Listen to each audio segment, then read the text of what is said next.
Hello दोस्तों, नमस्कार। आप सभी का स्वागत है हमारे यूट्यूब चैनल उड़ान म्यूजिक क्लासेस पर।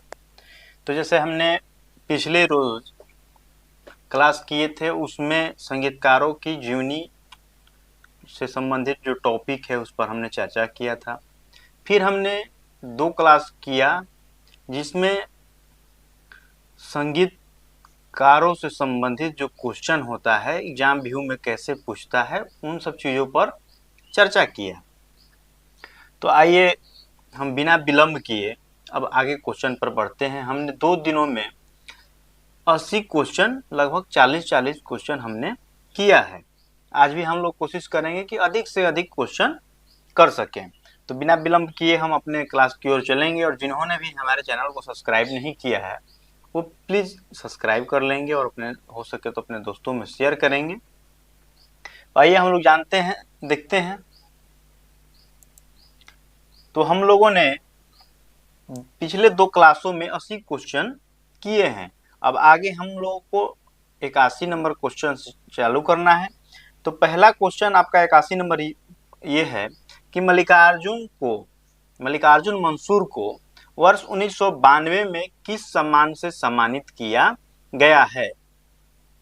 मल्लिकार्जुन मंसूर जी जो हैं उनको 1992 में किस सम्मान से सम्मानित किया गया? पद्मश्री से, पद्म विभूषण से, संगीत नाटक एकेडमी से, या तानसेन सम्मान से? क्वेश्चन पूछ रहा है कि मल्लिकार्जुन को वर्ष 1992 में किस सम्मान से सम्मानित किया गया है? पद्मश्री से, पद्म पद्म विभूषण से, संगीत नाटक एकेडमी से, या तानसेन सम्मान से? तो ये आपका हो जाएगा, इनको पद्म विभूषण से 1992 में सम्मानित किया गया है। और जो लोग भी बीपीएससी टीआरई 4.0 की तैयारी कर रहे हैं वो एक कॉपी और एक कलम लेकर के हर एक क्वेश्चन का नोट्स बना लेंगे। अब अगला क्वेश्चन है आपको कि गंगूबाई हंगल का जन्म कब और कहां हुआ था? वर्ष 1913 में दक्षिण भारत के धारवाड़ में, वर्ष 1914 दक्षिण भारत के कुरुंदवाड़ में, वर्ष 1917 दक्षिण भारत के धारवाड़ गांव में, वर्ष 1920 उत्तर भारत के इलाहाबाद में। गंगूबाई हंगल जी का जन्म कब और कहां हुआ था? वर्ष 1913 में दक्षिण भारत के धारवाड़ में, वर्ष 1914 में दक्षिण भारत के कुरुंदवाड़ा में, वर्ष 1917 दक्षिण भारत के धारवाड़ गांव में, वर्ष 1920 उत्तर भारत के इलाहाबाद में। तो इसका सही आंसर हो जाएगा वर्ष 1913 में दक्षिण भारत के धारवाड़ गांव में इनका जन्म हुआ था। अगला क्वेश्चन है कि गंगूबाई हंगल संगीत के किस घराने से संबंधित है? गंगूबाई हंगल किस घराने से संबंधित है? सेनिया घराना से, किराना घराना से, दिल्ली घराना से, या पंडित जब जाब घराना से? यहाँ पे कुछ अलग होगा, पंजाब घराना होगा, जो कि टाइपिंग करते टाइम जो है मिस्टेक हो गया होगा। तो आप लोग बताइए कि गंगूबाई हंगल किस घराने से संबंधित है? सेनिया घराना से, किराना घराना से, दिल्ली घराना से, या पंजाब घराना से? तो आपका सही आंसर हो जाएगा कि गंगूबाई हंगल जी जो है ये किराना घराना से संबंधित है। गंगूबाई हंगल के गुरु का नाम क्या है? केसरबाई केरकर, कृष्णाचार्य हुलगुर, फयाज खां, या अब्दुल करीम खां? गंगूबाई हंगल के गुरु का नाम क्या है? तो यह आपका सही आंसर हो जाएगा कृष्णाचार्य हुलगुर। महिला गायकियों में मर्दाना आवाज की गायकी किसको कहा जाता है? महिला गायकियों में मर्दाना आवाज की गायिका किसको कहा जाता है? केसरबाई केरकर को, गंगूबाई हंगल को, परवीन सुल्ताना को, या अंबाबाई को? महिला गायिकाओं में मर्दाना आवाज की गायिका किसको कहा जाता है? केसरबाई केरकर को, गंगूबाई हंगल को, परवीना सुल्ताना को या अंबाबाई को? तो इसका सही जवाब आपका हो जाएगा गंगूबाई हंगल को।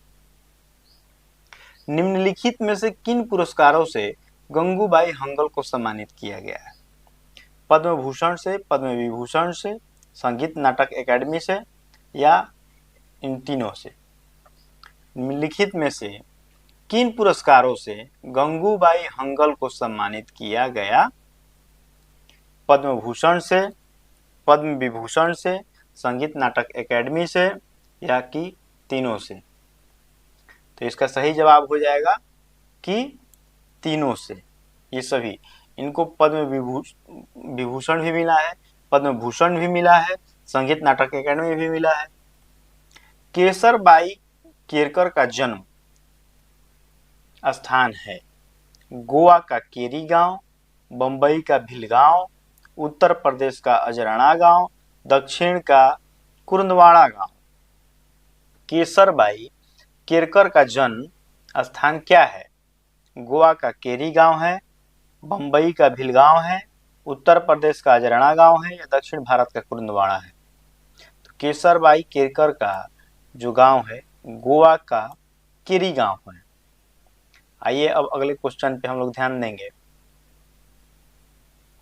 कि केसरबाई के गुरु कौन थे? अब्दुल करीम खां, फयाज खां, बिलायत हुसैन खां, बरकतुल्ला खां। केसरबाई केरकर के गुरु कौन हो जाएंगे? अब्दुल करीम खां, फयाज खां, बिलायत हुसैन खां या बरकतुल्ला खां?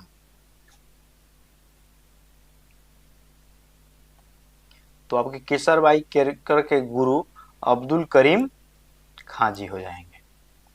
अब अगला क्वेश्चन है कि वर्ष 1953 में केसरबाई को किस उपाधि से सम्मानित किया गया?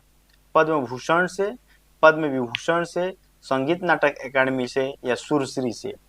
वर्ष 1953 में केसरबाई केरकर को किस उपाधि से सम्मानित किया गया? पद्म भूषण से, पद्म विभूषण से, संगीत नाटक एकेडमी से या सुरश्री से? इनको तो ये सभी पुरस्कार मिले ही हैं, लेकिन 1953 में इनको संगीत नाटक एकेडमी से पुरस्कृत किया गया था, सम्मानित किया गया था। गुरु रविंद्रनाथ ने केसरबाई को किस उपाधि से प्रोत्साहित किया? सुर संगम, सुर साधना, सुरश्री या सुर सम्राजी? गुरु रविंद्रनाथ जो थे इनको केसरबाई को किस उपाधि से प्रोत्साहित किया था? सुर संगम से, सुर साधना से, सुरश्री से या सुर सम्राजी से? तो जो गुरु रविंद्रनाथ जी हैं इनको सुरश्री से सम्मानित किया है। अगली एक रचना है कि जाट कह हो, किसकी रचना है? गिरजा देवी का, गंगूबाई हंगल का, केसरबाई केरकर का या बेगम अख्तर का? जाट कह हो किसकी रचना है? गिरजा देवी, गंगूबाई हंगल, केसरबाई केरकर या बेगम अख्तर? इनमें से कौन सा सही आंसर हो जाएगा? जाट कह हो। तो इसका सही जवाब हो जाएगा केसरबाई केरकर। अगला क्वेश्चन है कि उस्ताद अब्दुल करीम खान का जन्म कब और कहां हुआ? इनके बारे में क्वेश्चन पूछ देता है। उस्ताद अब्दुल करीम खां का जन्म कब और कहां हुआ? 1872 में रामपुर में, 1872 कैराना में, 1874 ग्वालियर में या 1874 ईस्वी आगरा में? उस्ताद अब्दुल करीम खां का जन्म कब और कहां हुआ था? 1872 ईस्वी रामपुर में, 1872 ईस्वी कैराना में, 1874 ईस्वी ग्वालियर में या 1874 ईस्वी आगरा में? तो इसका सही जवाब आपका हो जाएगा 1872 ईस्वी को आगरा में इनका जन्म हुआ था। सॉरी, आगरा में नहीं, 1872 ईस्वी के कैराना में इनका जन्म हुआ था। थोड़ा सा बोलने में मिस्टेक हो गया है, कैराना में हुआ था। अब्दुल करीम खान किस घराने के गायक थे? ग्वालियर घराना, रामपुर घराना, आगरा घराना, किराना घराना। अब्दुल करीम खान जो हैं वो किस घराने के गायक हैं? अभी हमने आपको इनके जन्म के बारे में बताया कि किराना में इनका जन्म हुआ था, तो जाहिर सी बात है कि इनका घराना भी किराना ही होगा। तो इनका घराना जो है वो किराना घराना हो जाएगा। अब निम्नलिखित में से कौन वोकल्स तथा सारंगी के उस्ताद थे? यानी कि वोकल्स में भी और सारंगी वादन में भी ये दोनों में उस्ताद रहे हैं। उस्ताद अमीर हुसैन खां, उस्ताद फयाज खां, उस्ताद अमीर खान या उस्ताद अब्दुल करीम खान। निम्नलिखित में कौन वोकल्स तथा सारंगी के उस्ताद थे? पहला है उस्ताद अब्दुल हुसैन खां, उस्ताद फयाज खां, उस्ताद अब्दुल करीम खान। बताइए। तो इसका सही जवाब हो जाएगा उस्ताद अब्दुल करीम खान। पिया बिन आवत नाही चैन, ये बहुत ही खूबसूरत रचना है। कभी आप लोगों को समय मिलता है तो आप लोग YouTube पर सर्च मार करके इसको जरूर सुने। पिया बिन आवत नाही चैन निम्न में से इसे किसने गाया है? आमिर खान ने, वजीर खान ने, अब्दुल करीम खान ने या फयाज खान ने? पिया बिन आवत नाही चैन इसको किसने गाया है? आमिर खान ने, वजीर खान ने, अब्दुल करीम खान ने या फयाज खान ने? तो आपका सही जवाब हो जाएगा अब्दुल करीम खान। अब्दुल करीम खान की एक ये प्रसिद्ध गायकी है।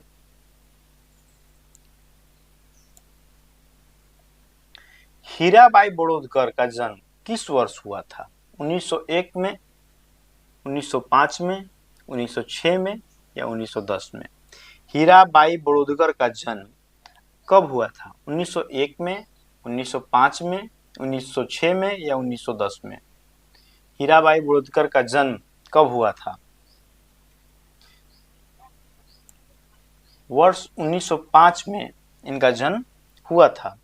अगला क्वेश्चन है कि हीराबाई बड़ौदकर की जो गायकी थी ये किस घराने से संबंधित थी? दिल्ली घराना से, किराना घराना से, ग्वालियर घराना से या सेनिया घराना से? हीराबाई बड़ौदकर की जो गायकी है ये किस घराने से संबंधित है? मैंने हीराबाई बड़ौदकर किस घराने से संबंधित है? दिल्ली घराना से, किराना घराना से, ग्वालियर घराना से, सेनिया घराना से? तो हीराबाई बड़ौदकर जी जो हैं ये आपके किराना घराना से संबंधित है।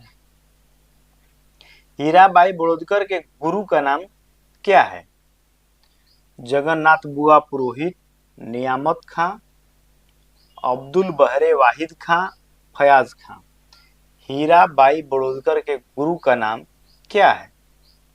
जगन्नाथ बुआ पुरोहित, नियामत खां या अब्दुल बहरे वाहिद खां या फयाज खां? हीराबाई बड़ौदकर के गुरु का नाम क्या है? तो आपके हीराबाई बड़ौदकर के जो गुरु हो जाएंगे वो हो जाएंगे अब्दुल बहरे वाहिद खां।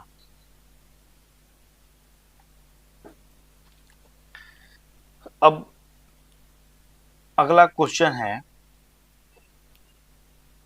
कि निम्नलिखित में से कौन ठुमरी गायिका है? गंगूबाई हंगल, हीराबाई बड़ौदकर, गिरजा देवी या किशोरी अमोनकर? या यहाँ पे एक और ऑप्शन दे सकता है, एक से अधिक। निम्नलिखित में कौन ठुमरी गायिका है? तो यहाँ पे थोड़ा सा जो क्वेश्चन बनाते टाइम थोड़ा सा त्रुटि हो गया है।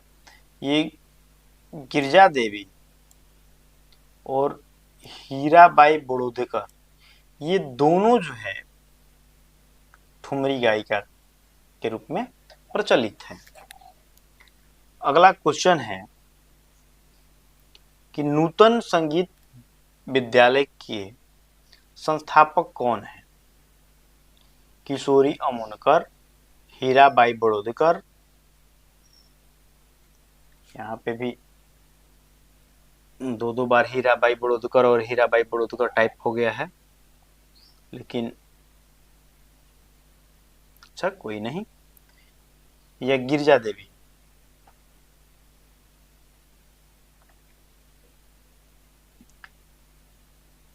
नूतन संगीत विद्यालय के संस्थापक कौन है? तो इसका सही जवाब आपका हो जाएगा हीराबाई बड़ौदकर। सुहासिनी कुरोटकर का जन्म कहाँ हुआ था? कर्नाटक में, महाराष्ट्र में, गुजरात में या राजस्थान में? सुहासिनी कुरोटकर का जन्म कहाँ हुआ था? कर्नाटक में, महाराष्ट्र में, गुजरात में या राजस्थान में?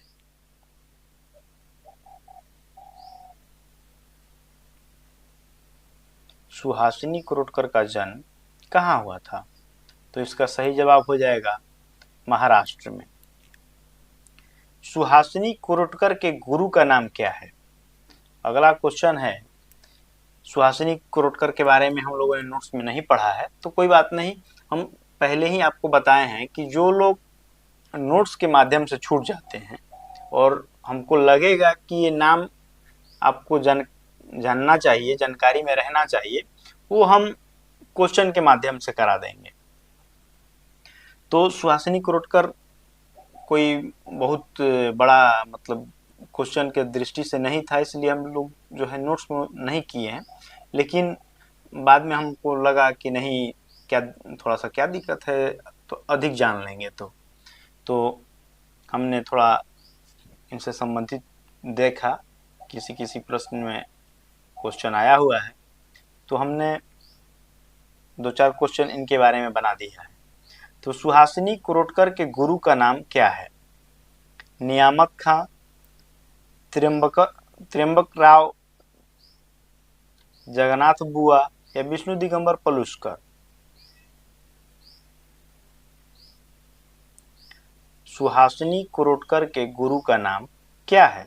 तो सुहासिनी कुरोटकर के जो गुरु हो जाएंगे ये आपके त्र्यंबक राव हो जाएंगे। दिल चाहता है गाओ, दिल चाहता है गाओ किसकी रचना है? गिरजा देवी का, सुहासिनी कुरोटकर का, केसरबाई केरकर का या गंगूबाई हंगल का? दिल चाहता है गाओ किसकी रचना है? सुहासिनी कुरोटकर का, केसरबाई केरकर का, गंगूबाई हंगल का या गिरजा देवी का? दिल चाहता है गाओ किसकी रचना है? तो इसका सही जवाब हो जाएगा आपका सुहासिनी कुरोटकर का। सुरमणि सम्मान से किसे सम्मानित किया गया है? सिद्धेश्वरी देवी को, सविता देवी को, गिरजा देवी को या सुहासिनी कुरोटकर को? सुरमणि सम्मान से किसे सम्मानित किया गया है? गिरजा देवी को, सिद्धेश्वरी देवी को, सविता देवी को या सुहासिनी कुरोटकर को? सुरमणि सम्मान से किसे सम्मानित किया गया है? गिरजा देवी को, सविता देवी को, सिद्धेश्वरी देवी को या सुहासिनी कुरोटकर को? तो सुरमणि सम्मान से आपको सुहासिनी कुरोटकर जी को सम्मानित किया गया है। पंडित बड़े रामदास किस शैली के गायक हैं?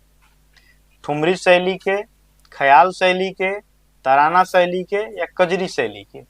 पंडित बड़े रामदास जो हैं, इनके बारे में भी हम लोगों ने नोट्स में चर्चा नहीं किया है, लेकिन हमको लगा कि इनके बारे में भी जानना चाहिए, तो हम क्वेश्चन के माध्यम से कर लेते हैं कि पंडित बड़े रामदास किस शैली के गायक हैं? ठुमरी शैली के, ख्याल शैली के, तराना शैली के या कजरी शैली के? तो ये जो आपके हो जाएंगे पंडित बड़े रामदास जी जो हैं, ये आपके ख्याल शैली के हो जाएंगे। अब अगला क्वेश्चन है कि बड़े रामदास का जन्म स्थान कहाँ है? ग्वालियर, कलकत्ता, बनारस, आगरा। बड़े रामदास जी का जन्म स्थान क्या है, कहाँ है? तो बड़े रामदास जी जो हैं ये आपके बनारस से हैं। दादरास चतुरंग के रचनाकार कौन है? रामाश्रय झा, बड़े रामदास, ओमकार नाथ ठाकुर, बड़े गुलाम अली खां। दादरास चतुरंग के रचनाकार कौन हो जाएंगे? रामाश्रय झा हो जाएंगे, बड़े रामदास हो जाएंगे, ओमकार नाथ ठाकुर जी हो जाएंगे, या बड़े गुलाम अली खां हो जाएंगे। तो इसका सही जवाब हो जाएगा बड़े रामदास। अभागी कणाद राग के रचनाकार कौन है? अभागी कणाद राग के रचनाकार ओमकारनाथ हैं, विनायक राव पटवर्धन जी हैं, बड़े रामदास जी हैं, या चिंतामन रघुनाथन हैं। तो इसका सही जवाब हो जाएगा बड़े रामदास जी जो है। अब ये जो है सिद्धेश्वरी देवी जी का जो नाम आता है, तो आप जानते हैं जो है सिद्धेश्वरी देवी संगीत जगत के लिए बहुत ही महत्वपूर्ण नाम है। तो आइए हम लोग जानेंगे कि सिद्धेश्वरी देवी का जन्म कब और कहाँ हुआ था। तो इनका जन्म वर्ष 1907 कैराना में हुआ था, वर्ष 1908 बनारस में हुआ था, वर्ष 1908 आगरा में हुआ था, या वर्ष 1907 रामपुर में हुआ था। सिद्धेश्वरी देवी जी का जन्म कब और कहाँ हुआ? वर्ष 1907 कैराना में हुआ, वर्ष 1908 बनारस में हुआ, वर्ष 1908 आगरा में हुआ, या वर्ष 1907 रामपुर में हुआ। सिद्धेश्वरी देवी जी का जन्म कब और कहाँ हुआ? तो ये भी जो है बनारस से ही है। ये वर्ष 1908 में इनको बनारस में इनका जो जन्म हुआ था। सिद्धेश्वरी देवी मुख्यतः किस शैली की गायिका है? ठुमरी के, ख्याल के, कजरी के, या दादरा के? वैसे तो ये हर विधा में निपुण थी, लेकिन अधिकतर इन्होंने ठुमरी का ही गायन किया है। और एक चीज और है कि इनका सबसे पहला प्रोग्राम आपके बिहार के आरा जिला में ही हुआ है। निम्न में से कौन सिद्धेश्वरी देवी के गुरु हैं? अहमद जान थिरकवा, कंठे महाराज, कादिर खान, या रजब अली खान। निम्न में से सिद्धेश्वरी देवी जी के गुरु कौन हो जाएंगे? अहमद जान थिरकवा, कंठे महाराज, कादिर खान, या रजब अली खान। सिद्धेश्वरी देवी जी के गुरु का नाम बताइए। अहमद जान थिरकवा हो जाएंगे, कंठे महाराज जी हो जाएंगे, या कादिर खान हो जाएंगे, या रजब अली खान हो जाएंगे। तो इनके गुरु जो हैं रजब अली खान हो जाएंगे। अगला क्वेश्चन है कि वर्ष 1966 में सिद्धेश्वरी देवी को किस सम्मान से सम्मानित किया गया था? पद्मश्री से, तानसेन पुरस्कार से, महाराष्ट्र गौरव पुरस्कार से, या पद्म भूषण पुरस्कार से?